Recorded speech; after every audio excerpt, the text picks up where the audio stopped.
उसको दान नहीं कह सकते, वो उसका हक बनता है।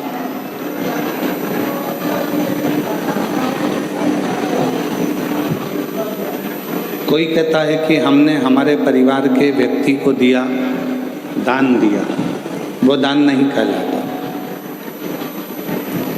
दान की परिभाषा किसको कही गई कि परिवार के अंदर कोई दूसरा व्यक्ति है, मान लो कोई रिश्तेदार है और उसका बच्चा पढ़ना चाहता है, शिक्षा अध्ययन करना चाहता है,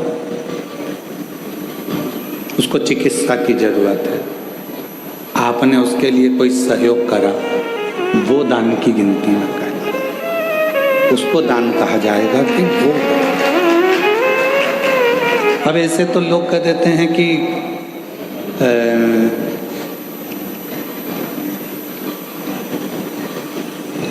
कितना सुंदर कहा है कि यदि हम किसी व्रत का उद्यापन करते हैं, हम किसी व्रत का यदि उद्यापन कर रहे हैं और उद्यापन यदि हम कर रहे हैं तो उद्यापन करने में भी पहला प्रयास होना चाहिए कि बाहर की जो माताएं हैं, बाहर के जो जोड़े हैं, बाहर के जो लोग हैं, उद्यापन में पहले उनको गिना जाए। और हम क्या करते हैं, अपने घर में ही उद्यापन करना है, घर की तो देवरानी जेठानी इतनी सारी हैं, वैसे भी तो बुलाना ही पड़ेगा, तो वैसे की जगह ऐसे बुला लो, गिनती की गिनती हो जाएगी और उद्यापन का उद्यापन हो जाएगा। तुम्हें उस उद्यापन का फल प्राप्त नहीं करना, तुम्हें उस उद्यापन का फल नहीं चाहिए, तुम्हें केवल काम को निपटाना है, केवल काम निपटाना। नहीं भाई, उद्यापन करोगी तो देवरानी तो भोजन करेगी करेगी, जेठानी तो भोजन करेगी करेगी, ननंद भी आएगी, नंदोई भी आएगा, तो इन सबको तो तुमको भोजन कराना है, पर इनको उद्यापन में नहीं गिनना है। उद्यापन में उनको गिनो जो दूसरे हैं। क्यों? हम अगर जेठानी को भोजन करा रहे हैं उद्यापन में और जेठानी झूठे बर्तन को हाथ लगा रही है, हम ननंद को भोजन करा रहे हैं उद्यापन में और ननंद पट्टी बिछा रही है, भोजन परोस रही है, काम कर रही है, तो तुम्हारे उद्यापन का फल कहाँ से मिलेगा तुमको? उस उद्यापन का फल भी तो मिलना चाहिए, उसका फल भी तो प्राप्त होना चाहिए। हमें फल कब मिलेगा? जब हम कोई दूसरा आया है उसके लिए पट्टी बिछा रहे हैं, आसन लगा रहे हैं, भोजन की थाली तैयार कर रहे हैं, भोजन करा रहे हैं, पकवान दे रहे हैं, उनको कोई सामग्री दे रहे हैं, तो वो उद्यापन का फल प्राप्त हो।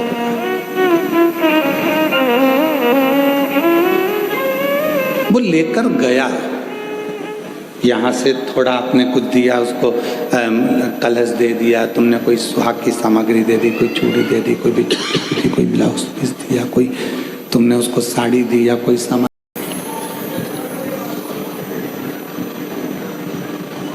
उसको दान नहीं कह सकते, वो उसका हक बनता है।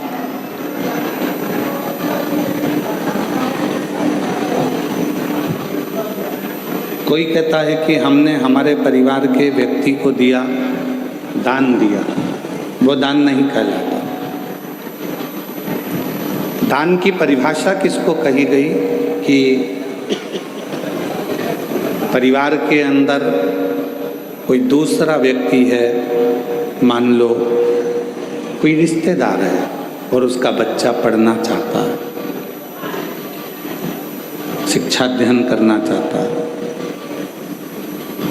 उसको चिकित्सा की जरूरत है, आपने उसके लिए कोई सहयोग करा, वो दान की गिनती न करें, उसको दान कहा जाएगा कि वो। अब ऐसे तो लोग कह देते हैं कि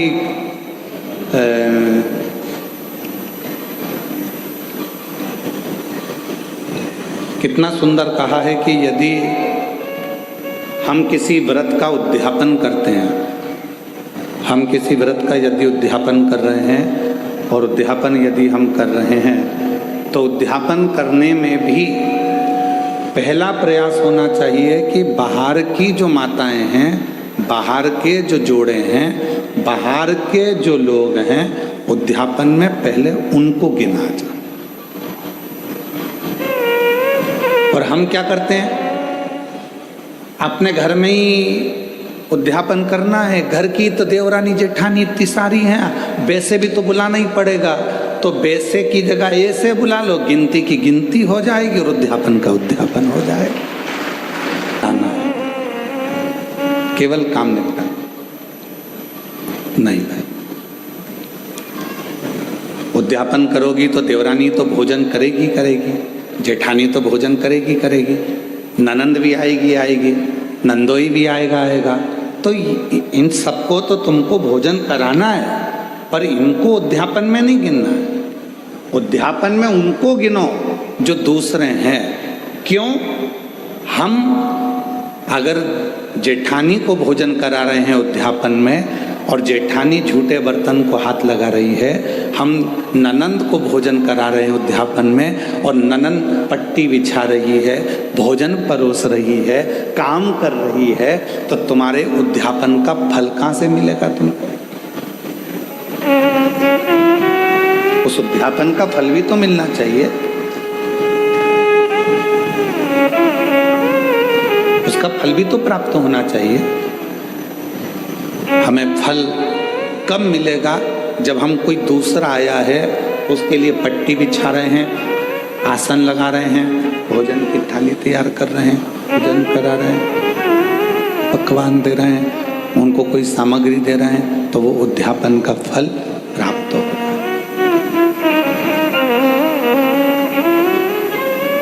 वो लेकर गया, यहाँ से थोड़ा आपने कुछ दिया, उसको कलश दे दिया, तुमने कोई सुहाग की सामग्री दे दी, कोई चूड़ी दे दी, कोई बिछी, कोई ब्लाउज पीस दिया, कोई तुमने उसको साड़ी दी या कोई सामान दिया, तो वो लेकर गए,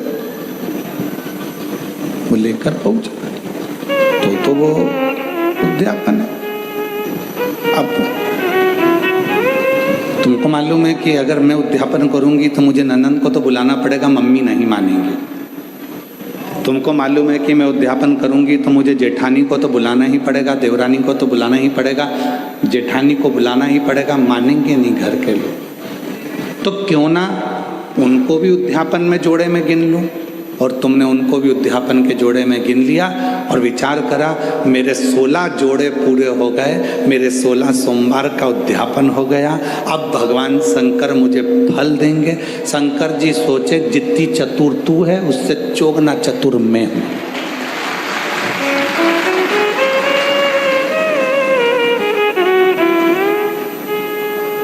कर वापिस उद्यापन, फिर वापिस कर 16 सोमवार, वापिस 16 सोमवार कर, वापिस उद्यापन कर, वापिस व्रत कर, वापिस कर। पशुपति व्रत किस किसने करे? हाथ उठा दो। पशुपति व्रत जिस जिसने करे पशुपति व्रत को, पशुपति व्रत जिस जिसने भी करे हाथ उठाओ जरा। हाँ ठीक है, रखिए, प्रणाम।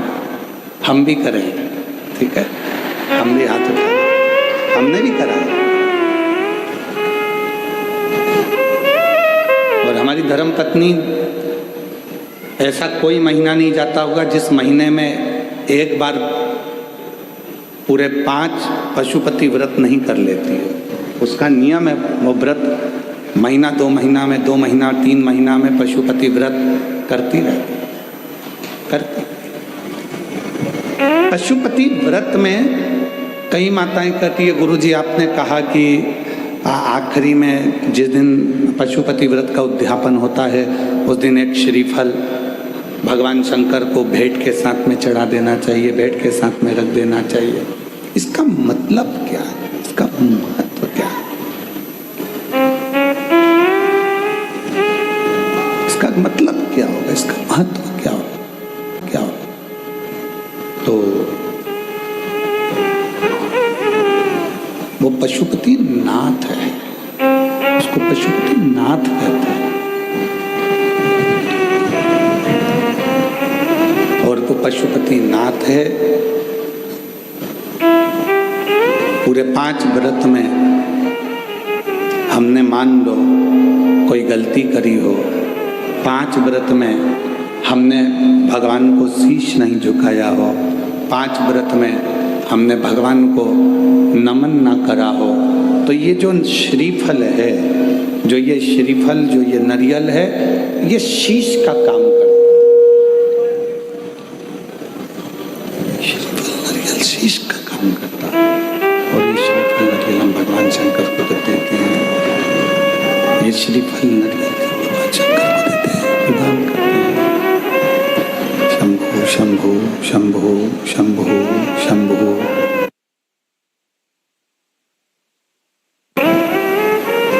ये नारियल शीश का काम करता। हे प्रभु, हो सकता है कि मैंने अपना शीश आपके चरणों में नहीं नवाया हो सकता है जैसे गलती हो गई, हो सकता है मैंने गलती करी, मैं आपके चरणों में शीश नवा सकी, इसलिए मैंने ये शीश रूपी नारियल, मैंने ये अपना मस्तक, शंभो शंभो, मैंने अपना ये मस्तक, अपना ये शीश आपके चरणों को नमन करने के लिए दिया।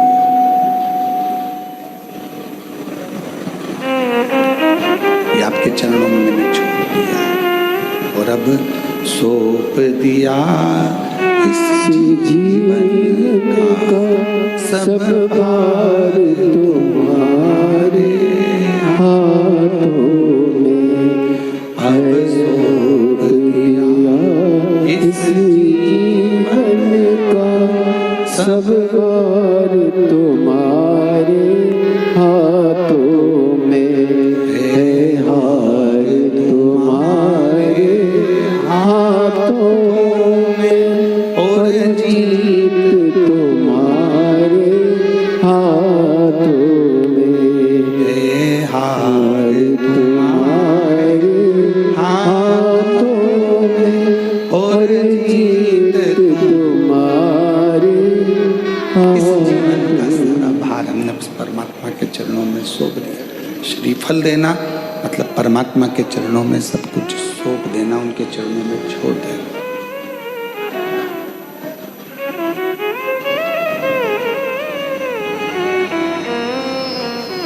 ये जितना, कई लोग कहते हैं गुरुजी, गुरुदेव, हम, आप कहते हो कि पूर्व समय का हमारे कर्म का भोग हमको इस जन्म में आकर भोगना पड़ता है, हमारे पूर्व का कर्म का दंड हमको इस जन्म में भोगना पड़ता है। हाँ, भोगना तो पड़ता है।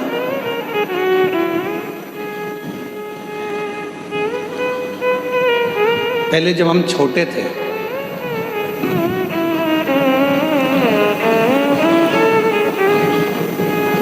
बहुत ज्यादा छोटे थे, तो नवरात्रि में कन्या भोजन करने जाती थी तो उनके साथ हम लंगूर भी जाते थे। और यहाँ पर कई जीजाउन बैठे होंगे, कई लड़के बैठे होंगे, वो भी बचपन में चले जाते होंगे। भले वो नहीं कह रहे तो क्या हुआ, पर हम तो कह रहे हैं ना, हमारी कथा तो हमको सुनाने में क्या दिक्कत है। उनको शर्म आती होगी कि हमने क्या कन्या भोज में कन्या के साथ बैठकर भोजन करा, हमने तो किया। पर जिन जिन के यहाँ भोजन करने जाते थे वो आंटी इतनी चतुर होती थी ना,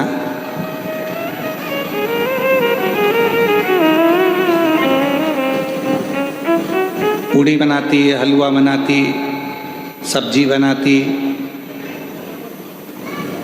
अब उस समय पर हमें भी 3-4 घर में भोजन करने जाना पड़ता, तो कई घर ऐसे थे कि जहाँ पर हम भोजन नहीं कर पाते तो वो क्या करती, बेटा जितना खाना उतना खाना, बाकी का बांध के ले जा। वो आंटी इतनी चतुर थी कि हमें जितना खाना होता था उतना खा लेते थे, और बाद में वो आंटी ऐसे पूरा पत्तल की ऐसी घड़ी बना के उसमें पूरी सब्जी सब रख के और हमको दे देती थी, और साथ में विदा में एक केला भी दे देती थी, और हम चले जाते।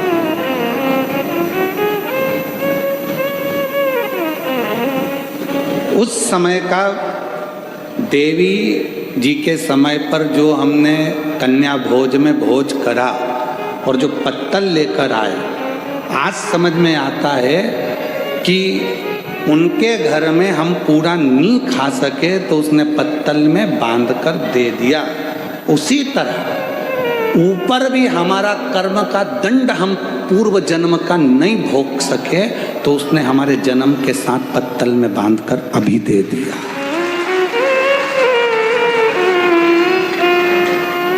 ये जितना संसार में आने के बाद हम भोग भोगते हैं, यह निपटा के आए तो आज हमें भोगना पड़ता। कोई पूर्व का कर्म जो था वो हम नहीं भोग सके तो उसका थोड़ा सा भाग रह गया, और वो भाग आज हमको भोगना पड़ा।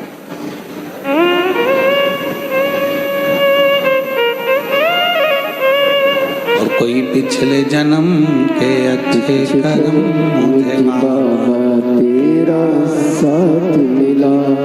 हम पिछले जन्म के कर्मों का भोग भोगते भोगते भोगते भोगते इस जन्म का भी भोग भोग रहे हैं, और कोई हमारे पूर्व में हमने कोई पुण्य करा होगा, मेरी जीजियों ने, मेरे जीजाओं ने, मेरी बेटियों ने, बेटाओं ने, मेरे बुजुर्ग माँ बाप ने कोई पुण्य करा होगा।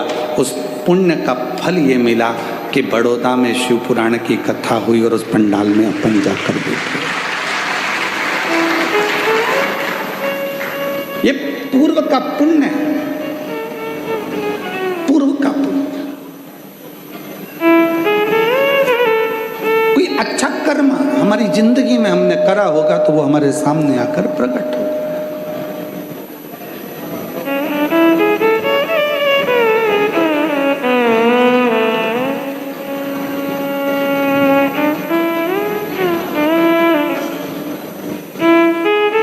किसी ने पूछा, गुरुजी बहू कौन से कर्म से मिलती है?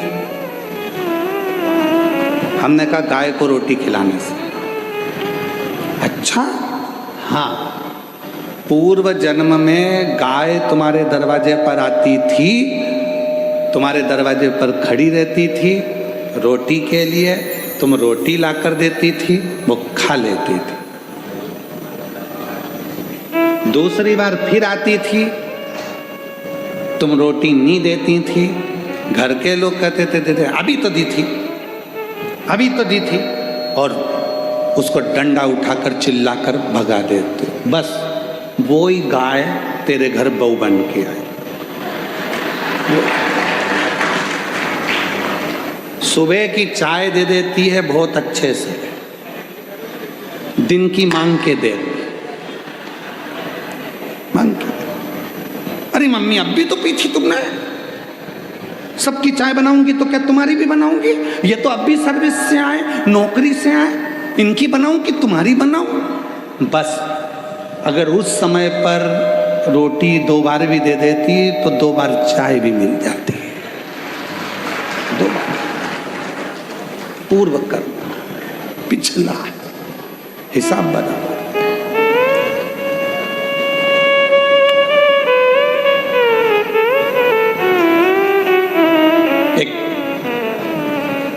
पुरानी कथा बा, बहुत पहले हम श्रवण कराए थे, आज फिर स्मरण में आ गई कि एक राजा के लड़के की शादी हुई, और राजा के लड़के की शादी हुई और घर में बहू आ गई। शयन कक्ष में बहू पहुंच गई सोने के लिए। बेटा सो रहा था, पत्नी ने उस राजा के लड़के की तलवार जो निकाली म्यान में से। म्यान इतनी सुंदर है, इतनी सुंदर म्यान, और म्यान में से जैसे उसने सोचा कि म्यान इतनी सुंदर है तो तलवार कितनी सुंदर होगी, जो तलवार निकाली और तलवार की चमक के कारण वो हाथ से छूट गई, और राजा का बेटा जिससे उसकी शादी हुई थी वो मर गया। तलवार छूटते ही उसी के ऊपर गिरी और उसका गला कट गया, वो मर गया। उस बहू ने विचार करा कि मुझे मृत्यु दंड मिलेगा, राजा का इकलौता लड़का है। उसने उस राजा के लड़के को खींचा, तुलसी के क्यारे के पीछे ले जाकर उसको पटका और कक्ष में चली गई। सवेरे सवेरे मंदिर में पंडित जी पूजन करने आए और वो चिल्ला चिल्ला कर आवाज लगाने लगी, हाय मेरे पति को मार दिया इस पंडित ने, ये पंडित ने मेरे पति को मार दिया। चिल्ला चिल्ला कर आवाज लगाने। राजा के दूत आ गए, पंडित जी को पकड़ कर ले गए, अंतिम संस्कार किया बेटे का। अब दंड देने की बारी आई। राजा ने कहा कि अब इसको दंड सुनाना है, पर इस पंडित ने, इस ब्राह्मण ने मेरे घर के मंदिर की बहुत सेवा करी, इसने मेरे बेटे को क्यों मारा वो पता नहीं। पंडित जी हाथ जोड़कर बोले, महाराज मैंने आपके बेटे को नहीं मारा, मैं सत्य बोल रहा हूं, मेरी बात पर विश्वास तो करो। कोई नहीं सुना। आखिरी में राजा ने सोचा कि पंडित को मृत्यु दंड नहीं देंगे, जिस हाथ से पंडित ने मेरे बेटे को मारा है उसका हाथ काट दिया जाए। उसका हाथ काट दिया, एक हाथ का रह गया। अब पंडित जी ने मन में सोचा कि मैंने कौन सा पाप करा था ऐसा जो मेरा एक हाथ। गुरु के पास जाऊंगा, अपने गुरु जी से पूछूंगा कि मैंने पाप कौन सा करा। पंडित जी पहुंच गए अपने गुरु जी के पास में, और जो गए गुरु जी के पास में तो गुरु जी तो घर में नहीं थे, उनकी धर्म पत्नी थी। जैसे ही दरवाजा बजाया, गुरु जी गुरु जी गुरु जी, इतने में पत्नी दौड़ कर आई। कौन गुरु जी? ना जाने कहां कहां से आ जाते हैं चिल्लाने के लिए। मेरे गुरु जी यहीं रहते थे। हाँ, कहीं पर पड़ा होगा तेरा गुरु, चल निकल यहां से। पत्नी चिल्ला कर दौड़ी। पंडित जी चले गए। फिर इंतजार करें मेरे गुरु आएंगे, और गुरु जी आए। दरवाजा बजाया, पत्नी कहीं गई थी, दरवाजा खोला गुरुजी ने। गुरुजी, हाँ बेटा तुम, ये तेरा हाथ कैसे कट गया?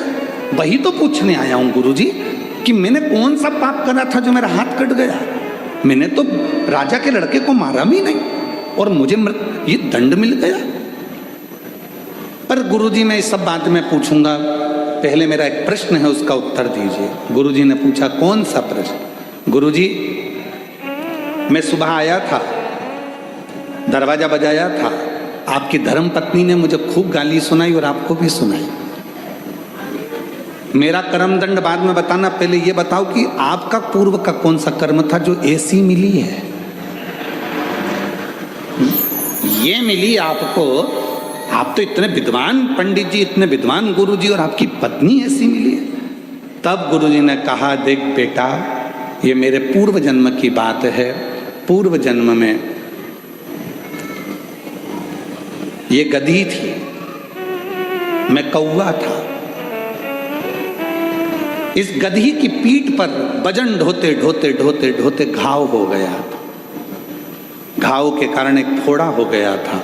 मैं कौवा उड़कर आता था, इसकी पीठ पर बैठकर इसके घाव को खरोदता था। घाव खरोदते खरोदते वो गधी इतनी परेशान हो गई कि मेरे कारण बस वो भागकर हरिद्वार चली गई। मैं उसको ढूंढता ढूंढता कौवे की योनि में हरिद्वार पहुंच गया, और फिर वो गधी मिल गई। मैंने फिर उसकी पीठ को खरोदा, वो दौड़कर गंगा जी में कूद गई। मैं भी गंगा में कूद गया, मर गए। मरे तो मैं इसका पति बना और ये मेरी पत्नी बनी। उस समय पर मैं अपनी चोंच से इसको खरोदता था, अब ये अपनी चोंच से मुझे खरोद, अभी अपनी चोंच से मुझे खरोद रही। गुरुजी, ये तो मैंने सुना, पर मेरा हाथ क्यों कटा? मैंने कौन सा कर्म करा? तो कहा, पूर्व समय में तुम एक संत थे, बैठे थे, तुमने नियम लिया था कि मैं सत्य बोलूंगा और सत्य के सिवा कुछ नहीं बोलूंगा। सत्य बोलने का नियम लेकर तुम बैठ गए।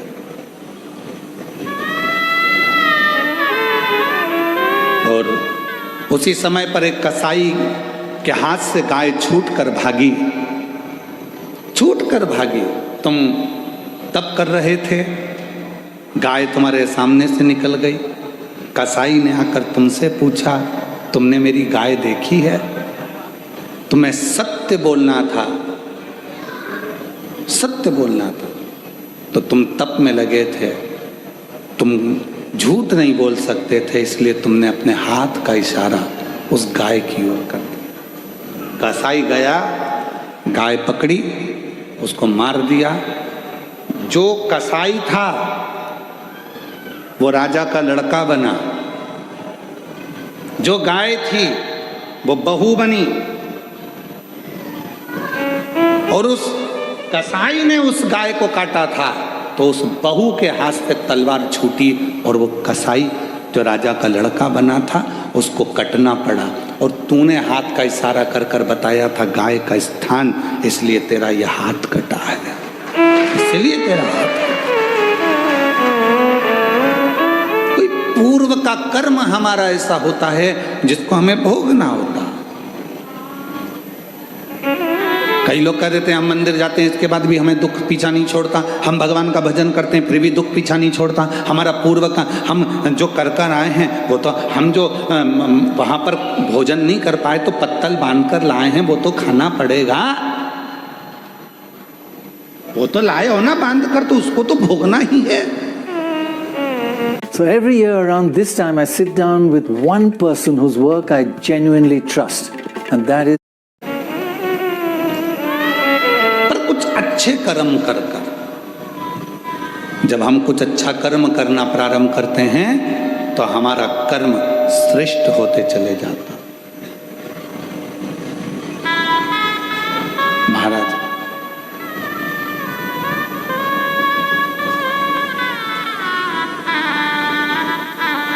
कोई पिछले जन्म के अच्छे कर्म मुझे बाबा तेरा साथ मिला, कोई पिछले जन्म के अच्छे कर्म मुझे बाबा तेरा साथ मिला।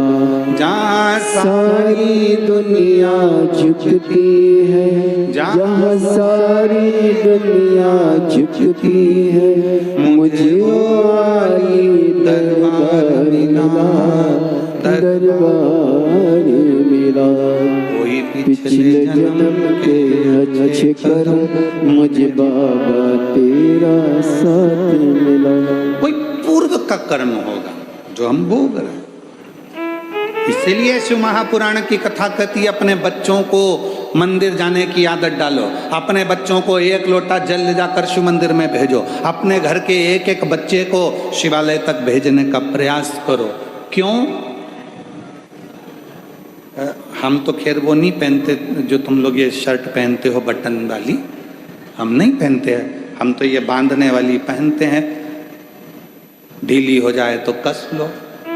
अब तुम्हारी तो जो फिटिंग है वैसी की वैसी पहन लो, भले ढीला ढिल्ला हो।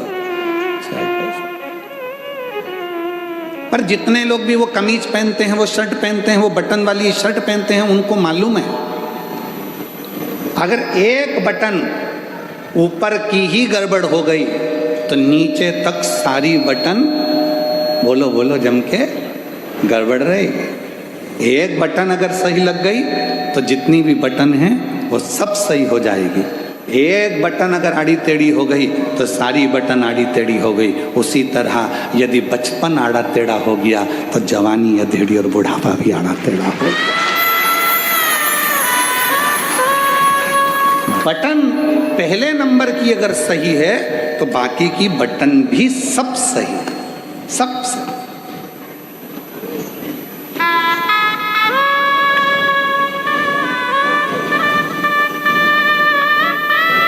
दर्जी जब कपड़े सिलता है, आप लोगों की शर्ट बनाता है, तो दर्जी कितना चतुर होता है जरा विचार करिएगा कि वो दर्जी जेब लगाता है ना तो लेफ्ट में लगाता है। कहाँ लगाता है? लेफ्ट, उल्टी साइड, क्योंकि उसको मालूम है हार्ट इधर ही है, दिल इधर ही है। उसने जेब क्यों लगाई? किसी दर्जी से पूछना कि ये जेब क्यों लगाई तूने? तो कहा पैसा रखना है तो नीचे की जेब में रखना, मोबाइल रखना है तो नीचे की जेब में रखना, और अगर कभी जिंदगी में भगवान का प्रसाद मिल जाए, बेलपत्र मिल जाए, तो दिल के पास रखना, हार्ट के पास, दिल के पास। इसलिए उसने जेब भी, एक दर्जी भी अगर जेब लगा रहा है शर्ट में तो उल्टी साइड पर लगा रहा है, जहाँ हार्ट है, जहाँ दिल है, क्योंकि उसको मालूम है भगवान का प्रसाद जितना दिल के करीब में होता है उतना हार्ट आनंदमय रहता है।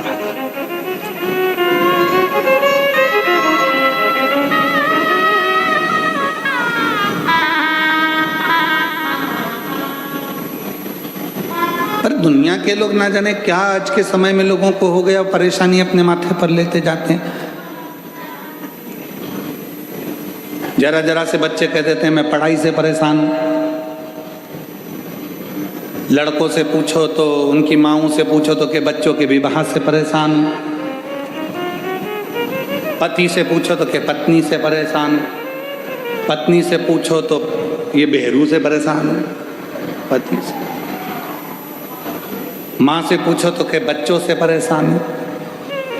मतलब आज के जमाने में, आज के समय में प्रत्येक व्यक्ति ने परेशानी को अपना दामन में बांध कर रखा है। प्रत्येक व्यक्ति ने परेशानी को अपने पल्लू में बांध कर रखा है। उसने शुरू से अभी तक, बचपन में पढ़ाई से परेशान था, बड़ा हो गया तो गाड़ी से परेशान हो गया, फिर धीरे बड़ा हुआ तो सर्विस से परेशान हो गया, फिर ऑफिस में नौकरी भी लग गई तो नौकरी के ऑफिसरों से परेशान हो गया, फिर जाने में ट्रैफिक से परेशान हो गया, इधर उधर घूमने में परेशान हो गया। मतलब परेशानी उसने बांध कर रखी है। तो ये परेशानी मिटेगी कैसे? उसको मिटाने का कोई दूसरा साधन नहीं है। आप खुश रहना प्रारंभ कर दो, प्रसन्न रहना प्रारंभ कर दो, और ये मन में मान लो जो शिव करेगा वो सब अच्छा करेगा, तो परेशानी अपने आप मिटती चली जाए। आपने बना के रखा है मैं इस बच्चे से इतनी परेशान हो गई गुरुजी, बिल्कुल नहीं सुनता, बिल्कुल नहीं सुनता, परेशान हो गई, अभी से बच्चों से परेशान हो गई। मतलब परेशानी को तुमने अपने अंदर बांध कर रखा है, परेशानी को तुमने पकड़ कर रखा।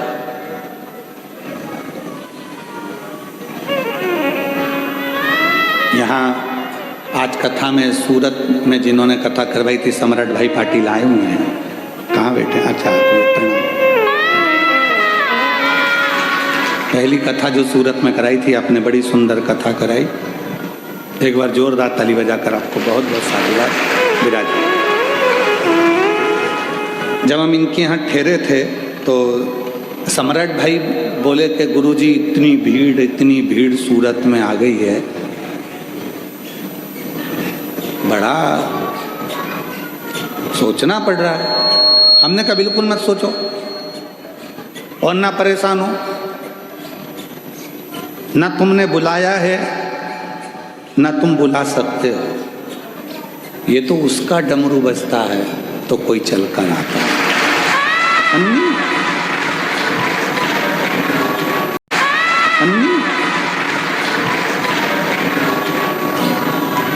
जब सौंप दिया इस जीवन का सब भार तुम्हारे हाथ में। संपूर्ण जीवन का भार तत्व जब हम परमात्मा को सौंप देते हैं तो फिर हमारा कुछ भी नहीं, कुछ भी। और मेरी जीजियों, फिर निवेदन है, तुम बेटी को अपनी बेटी मानते हो, तुम बेटे को अपना बेटा मानते हो, बिल्कुल मत मानो। शंकर जी के मंदिर में तुम्हारे बेटे की शादी नहीं हो रही, तुम्हारी बेटी की शादी नहीं हो रही, अशोक सुंदरी वाली जगह पर जाकर हाथ रखकर 7 बिंदी लाल चंदन की लगाकर हाथ रखकर कह दो कि ये मेरा बेटा, इसका नाम ये है, इसका ये गोत्र है, ये मेरी बेटी, इसका नाम ये है, इसका ये गोत्र है, ये तेरी औलाद है, मैं शादी नहीं करूंगी, तुझे करना है, तुझे संभालना है, फिर वो संभालेगा। उसका प्रमाण ये शिव महापुराण का एक पत्र आया है, उसका प्रमाण देखिए। पत्र में एक पत्र में लिखा,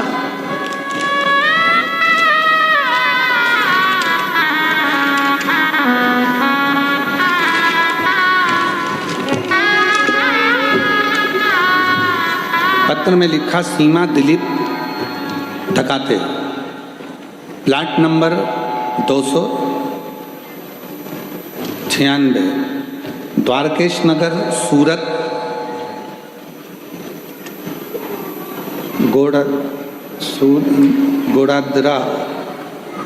गोड़ादरा से हैं। कहीं बैठी हों तो हाथ हिला सकती हैं। बाबा का मैं क्या वर्णन करूं? मुझे पेट में 2 गठान थी। पहली सोनोग्राफी में 18/9/2025 को उसमें पता चला कि मुझे पेट में 30 mm की और 25 mm की गठान हो गई है। मेरे गर्भाशय में 2 गठान हो गए, एक 30 mm की हो गई, एक 25 mm की हो गई।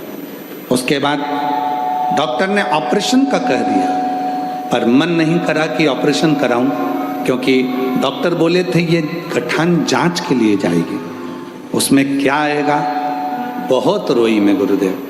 तब किसी एक बहन जी के कहने पर मैं सीहोर चली गई और सीहोर में रुद्राक्ष लेकर आ गई। उसका जल शिवजी को चढ़ाकर ग्रहण करना प्रारंभ किया और बेलपत्र का भी सेवन किया। फिर हमने दूसरी सोनोग्राफी, जब पहली सोनोग्राफी कराई थी 18/9/2025 को, उसमें पता चला था 30 mm की 25 mm की गठान है, ऑपरेशन का कह दिया। दूसरी सोनोग्राफी कराई 11/11/2025 को, उसमें पता चला रुद्राक्ष का जो जल पिया था उसमें मालूम पड़ा जो 30 mm की गठान थी वो 25 की हो गई है और जो 25 mm की गठान थी वो 12 mm की हो गई है। 12 mm की। गुरुदेव, फिर मुझे मालूम पड़ा कि सूरत में कथा हो रही है और हम सूरत की कथा में पहुंच गए। कथा प्रारंभ होने वाली है, इसमें मंदिर में जाके बाबा से प्रार्थना किया और जो गठान है वह गल जाए, ऐसी प्रार्थना कर कर हम, मेरी सास सूरत के पंडाल में कथा सुनने के लिए आई और वहाँ से एक रात पंडाल में रही और बाबा से प्रार्थना की कि मेरी बहू की गठाने गल जाएं। फिर बाबा की ऐसी कृपा हुई कि वहाँ की रज लाकर उदर पर लगाया। दूसरे ही दिन तारीख 11/1/2026 को हमने सोनोग्राफी कराई और सोनोग्राफी में डॉक्टर ने कहा दोनों गठाने गल चुकी है। बाबा की कृपा से मैं पूर्ण तरह से स्वस्थ हूँ। यहाँ पर बाबा को नमन करने के लिए आए। एक लाइन अच्छी लिखी है, खाली न जाता कोई दर से तुम्हारे, खाली न जाता कोई दर से तुम्हारे, मैं भी खड़ी हूँ नन्ही बाएं पसारे, अपने हृदय से लगा लगा लो, गिरा जा रहा हूँ, उठा लो, उठा लो प्रभु हृदय से, अब तो न टालो, गिरा जा रहा हूँ, उठा लो, उठा। हम उस पर आश्रित हो गए, हमने उस पर भरोसा कर लिया, हमने उस पर विश्वास कर लिया। कोई पिछला जन्म, कोई कर्म हमारे सामने। दुनिया के लोग हमेशा रोते रहते हैं, भगवान ने हमें गरीब बनाकर पैदा करा, भगवान ने हमको गरीब बनाकर पैदा करा। बताओ, इसको इतनी सारी गाड़ी दे दी, उसको ये दे दिया, उसको बंगला दे दिया, उसके बच्चे डॉक्टर बन गए, उसके बच्चे इंजीनियर बन गए, उसका बंगला बन गया और भगवान ने हमको गरीब बना। भगवान किसी को भी गरीब बनाकर पैदा नहीं करता। गरीब तुम खुद हो जो अपनी बुद्धि में ये बात लेके रखे हो।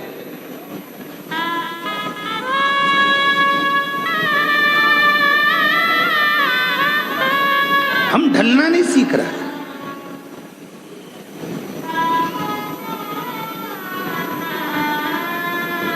तुम्हारी बहू अगर थोड़ी सी भी तुम पे गुस्सा करती है, तुम्हारी बहू तुमसे नाराज रहती है, तो तुम किसको जाकर कहते हो?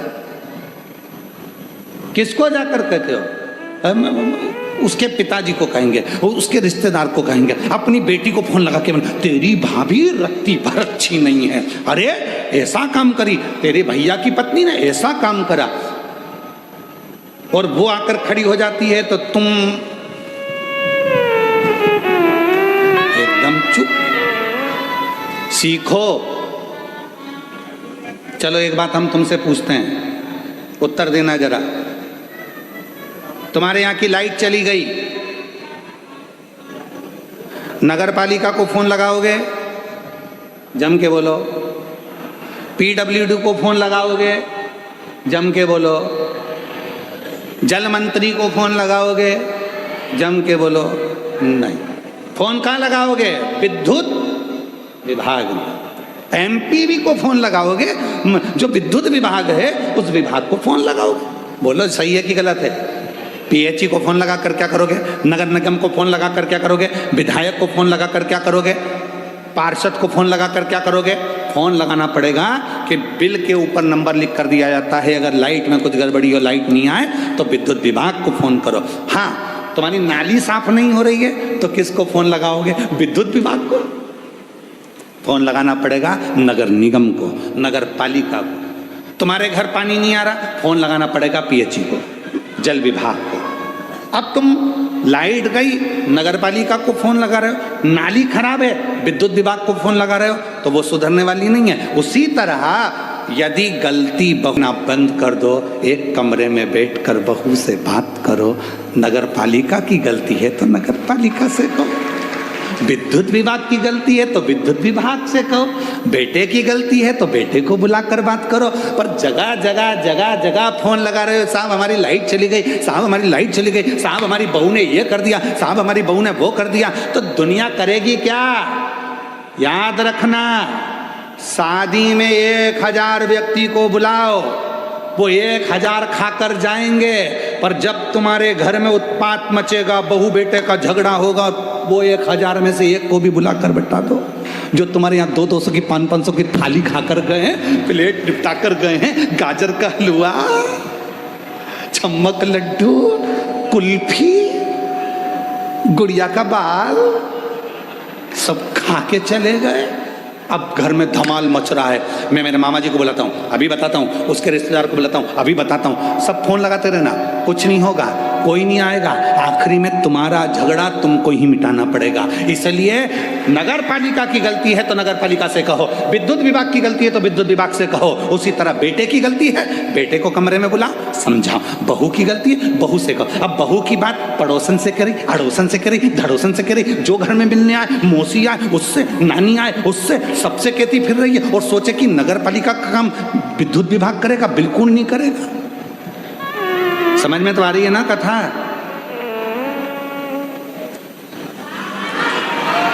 आ रही है ना? हाँ। गलती किसकी है हम उसको बताएं। अब हम गलती वाले को तो गलती बताते नहीं है। हम बहू की बुराई सब जगह करते हैं, पर बहू से बात नहीं करते कि बेटा मेरे को ये चीज़ अच्छी नहीं लग रही है। तो बहू भी समझाएगी, मम्मी कोई बात नहीं, अगर आपको ये चीज़ अच्छी नहीं लग रही है तो मैं सुधारने का प्रयास करूँगी, सुधारने का प्रयास। बेटा मुझे ये अच्छा नहीं लग रहा, मैं सुधारने का प्रयास करूँ। सुधरे।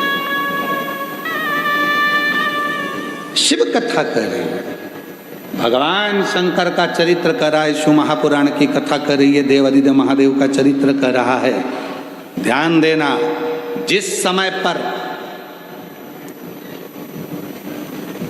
तारकासुर सामने आकर खड़ा हो गया था, तारकासुर, और जिस समय पर तारकासुर आकर खड़ा हुआ, तारकासुर ने सम्मुख में आकर मां जगतजननी जगदम्बा अंबा पार्वती जी को ललकारा। उनकी सुंदरता देखकर उनकी ओर मोहित होकर उनको पाने का प्रयास करने, मां आद्यशक्ति जगतजननी जगदम्बा दुर्गा को, मां भवानी को पाने का प्रयास करने लगा। अब मां आद्यशक्ति जगतजननी जगदम्बा शिव जी का इंतजार करती, माँ जगतजननी जगदम्बा भगवान विष्णु से शिकायत करती, माँ जगतजननी जगदम्बा ब्रह्मा जी से शिकायत करती। कुछ नहीं करा। माँ जगत जननी जगदम्बा ने एक काम करा, स्वयं सिंह पर सवार हो गई और उस तारकासुर का संहार मेरी माँ जगत जननी जगदम्बा स्वयं सिंह पर सवार होकर उसको ललकारती हुई दूर लेकर चली। चल दूरों तक फेंक कर आ गए। फिर बाद में वही महिषासुर की कथा कहती है, फिर बाद में वही तारकासुर का संहार षडानंद कार्तिकेय से करा देते। महिषासुर के साथ भी यही किससे कहें? हम कहें तो अपने बाबा से ही तो कहेंगे।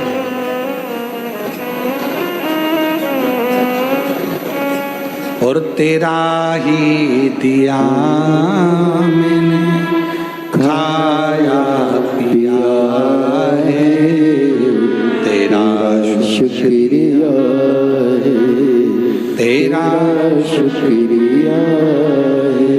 मुझे भोले बाबा बहुत दे दिया है, तेरा शुक्रिया है, तेरा शुक्रिया। हम कहें तो किससे? एक पत्र है, अच्छा है, देखिए।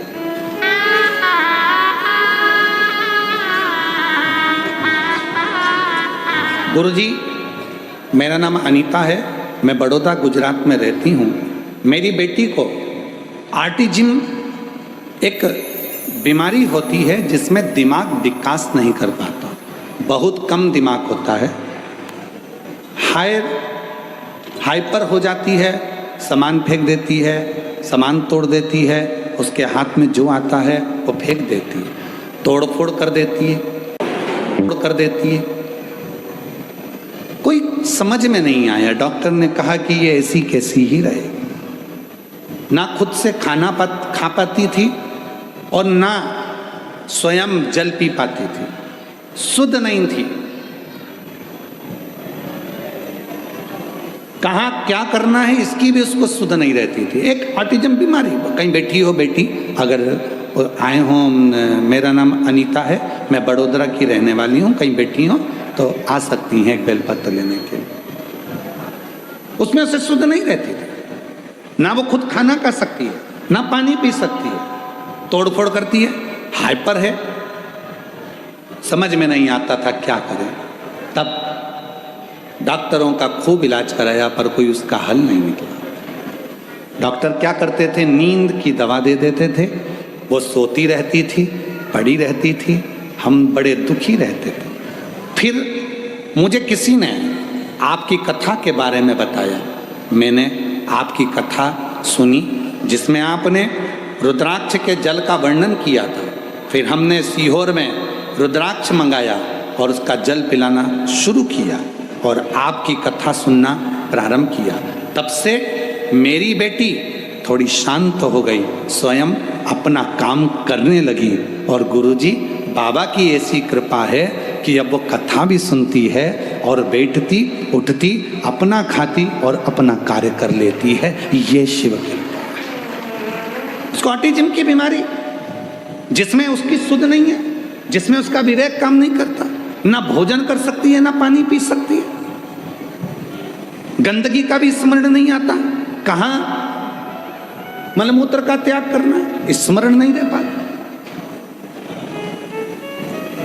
सारे डॉक्टरों का इलाज करा लिया पर कह दिया गया कि ये कभी ठीक नहीं होगी। हाइपर हो जाती, सामान तोड़ देती, फेंक देती। तब शिव पर भरोसा कर कर सीहोर से रुद्राक्ष मंगाकर उसका पानी गलाकर शिव को चढ़ाकर देना प्रारंभ करा। आज मेरी बेटी में सुधार है और बाबा की कृपा से अब उसका हालत भी सुधरी है और शिव की कृपा से कथा सुनने के लिए भी आती है और कथा सुनती भी है। ये शिव की उदाहरण, इसको शिव की। और हम और आप कितने विचारों में पड़े हुए हैं। हम लोग विचार करते हैं मुझे ये परेशानी है, मुझे ये परेशानी है, मुझे ये परेशानी है। याद रखना, जिंदगी में ऐसा कोई संसार में मृत्यु लोक में पैदा नहीं हुआ जिसके मस्तक पर टेंशन नहीं हुआ। सबको चिंता है, सबको टेंशन है, सबको कुछ ना कुछ परेशानी है।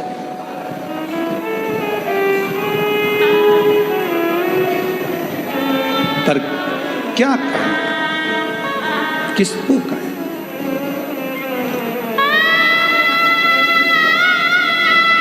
अपनी समस्या का हल अपने को करना है। हमने पहले भी एक बात कही थी, आज फिर कह रहे हैं। इधर एक माता जी बैठी हैं, उनको बहुत तेज छींक आ रही है। मैं इधर वाले भैया जी से कहूँ कि छींक दो, तो उनकी छींक इधर वाला छींक सकता है क्या? बोलो, जम के बोलो जरा। चलो ठीक है। इधर एक दादाजी बैठे हैं, मैं उनको खांसी आ रही बहुत तेज, और मैं उनसे कहता हूँ तुम मत खांसना, पड़ोसन खांसेगी। खांसने से काम चल जाएगा क्या? जम के बोलो, नहीं। अपनी बटन अपने को खुद लगाना है, अपनी खांसी अपने को खुद खांसना है, अपनी छींक अपने को खुद छींकना है, अपने को पाँव हाथ में खुजाल चली तो अपने को खुजालना है। अर्थात अपने पेट में दर्द हुआ तो दवाई भी अपने को खाना है। तो अपनी जिंदगी में अगर दुख आया है तो एक लोटा जल चढ़ाकर दुख को भी अपने को ही काटना है, कोई दूसरा नहीं काटेगा। संसार में कोई पैदा नहीं हुआ जो तुम्हारे दुख को काट दे। याद रखना, कहीं का महाराज तुमसे कह दे कि मेरे पास आकर बैठो, मैं तुम्हारा दुख काट दूंगा, समझ लेना पक्का बेवकूफ बना रहा है, 1,00,000 2 लाख लेके चले जाएगा। सब बेवकूफ बना रहा है। कोई किसी का दुख नहीं काट सकता। संसार में कोई पैदा नहीं हुआ कि किसी का दुख काट दे। भगवान राम की जिंदगी में भी दुख आया था, 14 वर्ष का वनवास आया था, बड़े बड़े गुरु उनके पास में थे, विद्वान उनके ऋषि उनके पास में थे, वो भी राम जी का दुख नहीं काट पाए। क्यों?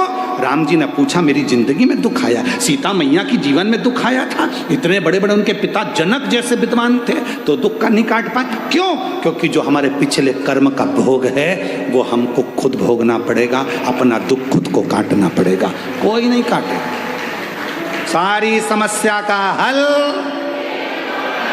एक लोटा जल, और वो एक लोटा जल तुम्हें चढ़ाना पड़ेगा, तुम्हें। इसलिए शिव महापुराण की कथा बार बार कहती है कि एक लोटा जल लेकर मंदिर जाओ, एक लोटा जल लेकर मंदिर जाओ, एक लोटा जल लेकर मंदिर जाओ। क्यों? क्योंकि तुम खुद चलकर जाओगे, उसके दरवाजे पर तुम्हारा अपना दुख है वो स्वयं काटेगा। बेटे का वो खुद काटेगा, बेटी का वो खुद काटेगा। अब मालूम पड़े तो तुम सोचो कि मेरी बेटी के लिए मैं कुछ कर दूं गुरुजी, मेरे बेटे के लिए मैं कुछ कर दूं गुरुजी।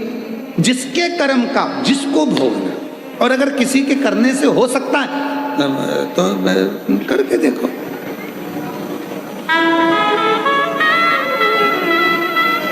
शादी में कौन कौन जाते हैं? हाथ उठाओ जितने लोग शादी में जाते हैं, जम के हाथ उठाओ जरा सभी लोग। हाँ उठा लिए, धर लो वापिस। शादी में खाना खाते हो, भोजन करते हो, हाथ तो उठाओ। हाँ ठीक है।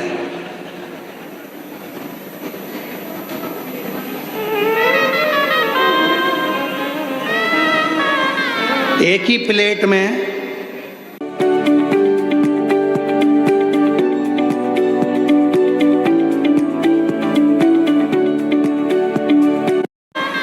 एक ही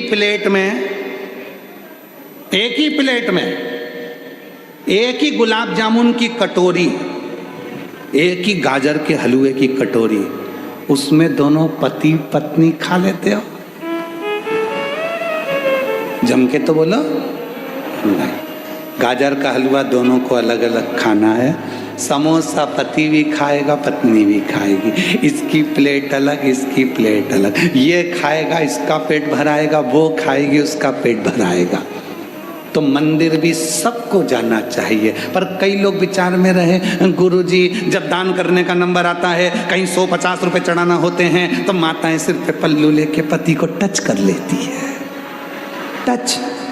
हमने पूछा इससे क्या होगा? 50-50। तो हमने कहा ठीक है, अब मिल कहीं की शादी में, और जो शादी में मिली उसके हाथ में प्लेट थी, पति के हाथ में, हमने उसकी पत्नी से कहा टच कर ले, वो खाएगा तुझे मिल जाएगा। समोसा वो खाएगा मिलेगा तुझे, गाजर का हलवा वो खाएगा मिलेगा तुझे। अपनी आइसक्रीम अपने को साफ करना है, अपना दुख अपने को मिटाना है, दूसरे की सामर्थ्यता नहीं। ये तुम लोग जो ढोंग प्रपंच में फंस जाते हो, आडंबर में फंस जाते हो, कहीं का आकर कह देता मेरे पास आकर बैठो, मैं तुम्हारी पूरी जिंदगी संवार दूंगा, मैं तुम्हारा दुख मिटा दूंगा। उसका बापड़े का तो खुद नहीं मिट रहा जो तुम्हारा मिटाने चला। और किसी के पास जाओ और वो कह दे तुम्हारा दुख मैं मिटाऊंगा, तो उसको कह के आ जाना एक लोटा जल चढ़ा ले, तेरा खुद मिट जाएगा। सारी समस्या का हल एक लोटा। आ जाओ।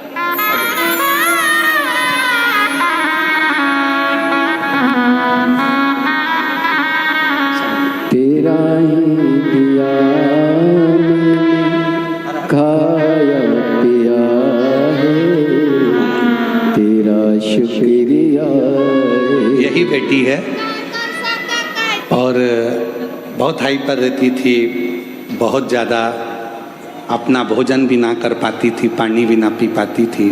पर सीहोर के लाए हुए रुद्राक्ष का पानी शिव को चढ़ाकर बेटी को देना प्रारंभ करा और आज बाबा की कृपा से इतनी समझदार हो गई कि चलकर कथा की व्यासपीठ तक आई है। जोरदार ताली बजाओ।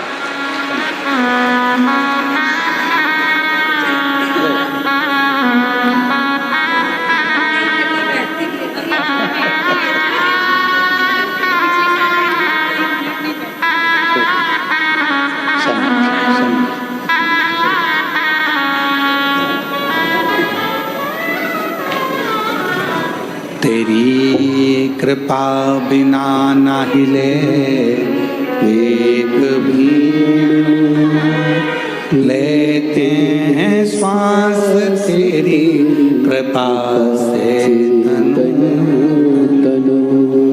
बखान क्या करूं मैं राखों के ढेर का, चपटी भभूत में खजाना कुबेर का।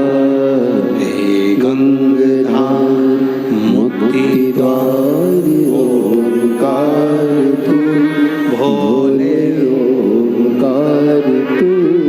आयो शरण तिहारी शंभु तार तार तू। अपने कर्म को अपन को ना कोई नहीं काट सकता, किसी के बस का नहीं। कटेगा तुम्हारा पाप, कटेगा तुम्हारा अगर कोई कर्म, तो वो शिव को एक लोटा जल चढ़ाने से कटेगा, बाकी का कोई नहीं काट सकता।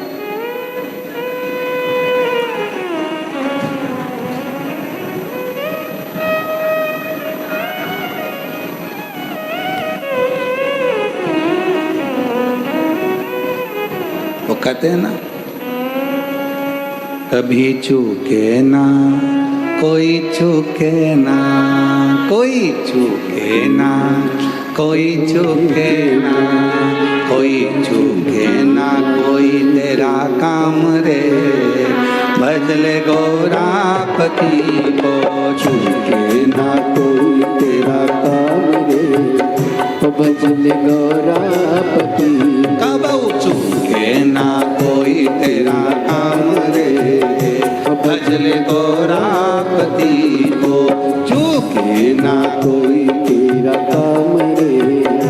भजले गौरापति को, गौरापति को भजले